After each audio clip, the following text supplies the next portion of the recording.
सबको नमस्कार। भारत सरकार के द्वारा 6 से 14 आयु वर्ष के सभी बच्चों को निःशुल्क और अनिवार्य शिक्षा का प्रावधान किया गया है। इसके तहत 6 से 14 वर्ष तक के बच्चों को शासन के द्वारा निःशुल्क शिक्षा प्रदान की जाती है। न सिर्फ शिक्षा प्रदान की जाती है बल्कि विद्यालय में उनको दोपहर को मध्याह्न भोजन भी दिया जाता है, निःशुल्क गणवेश भी दी जाती है, साथ ही साथ निःशुल्क पाठ्य पुस्तकें भी प्रदान की जाती है और तो और बच्चों को छात्रवृत्ति भी दी जाती है। बहुत सारे राज्य सरकार के द्वारा हायर सेकेंडरी स्कूल तक की शिक्षा प्रदान की जाती है और कुछ राज्य सरकार तो बालिकाओं को कॉलेज यानी ग्रेजुएशन तक की निःशुल्क शिक्षा प्रदान कर रही है। तो अगर हम देखते हैं कि एक बच्चे के प्राथमिक शिक्षा पर सरकार को औसतन प्रति वर्ष 15,000 रुपये प्रति छात्र खर्च आता है, वहीं हायर सेकेंडरी स्कूल तक की शिक्षा में एक बच्चे पीछे प्रति वर्ष 25,000 रुपये औसतन खर्च आता है।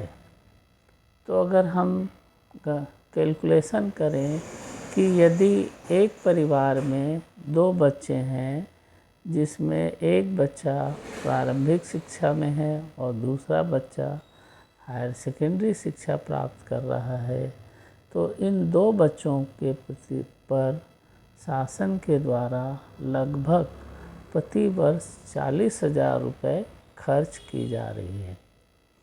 यदि उन बच्चों के पालक इन बच्चों को सरकारी स्कूल में ना पढ़ाकर किसी निजी विद्यालय में, जो औसतन निजी विद्यालय है, अगर वहाँ इनको पढ़ाने के लिए भेजते तो इन 2 बच्चों की शिक्षा पर औसतन उन्हें 50,000 रुपये खर्च करना पड़ता।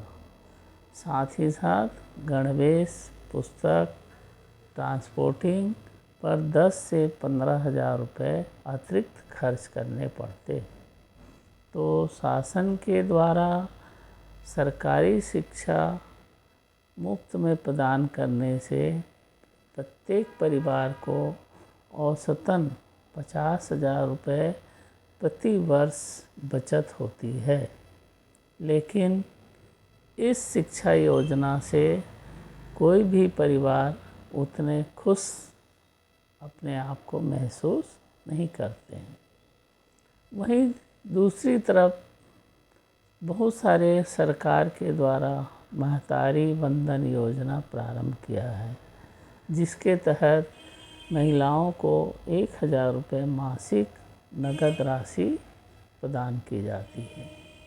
और भी कुछ योजनाएं हैं जैसे निराश्रित पेंशन योजना, जिसमें प्रति माह 600 रुपये नगद राशि दी जाती है।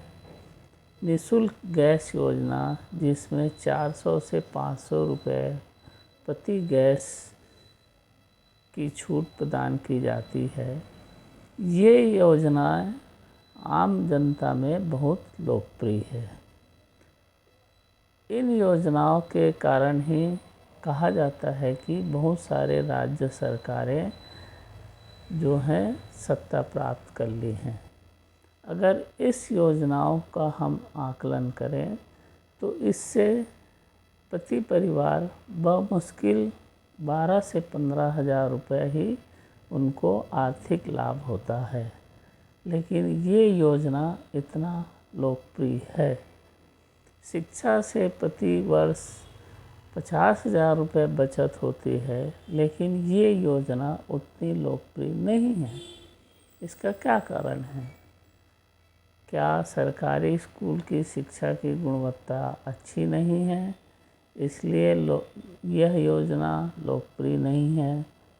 या अर्थशास्त्र का ये नियम कि वर्तमान की आवश्यकता भविष्य की आवश्यकता से ज़्यादा महत्वपूर्ण होती है।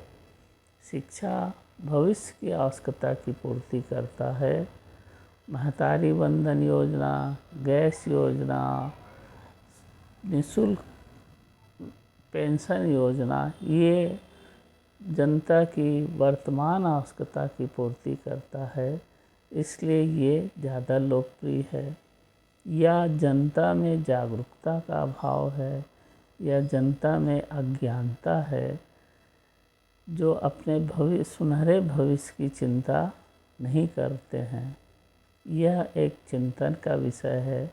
इस पर सरकार और जनता दोनों को चिंतन करना चाहिए। धन्यवाद।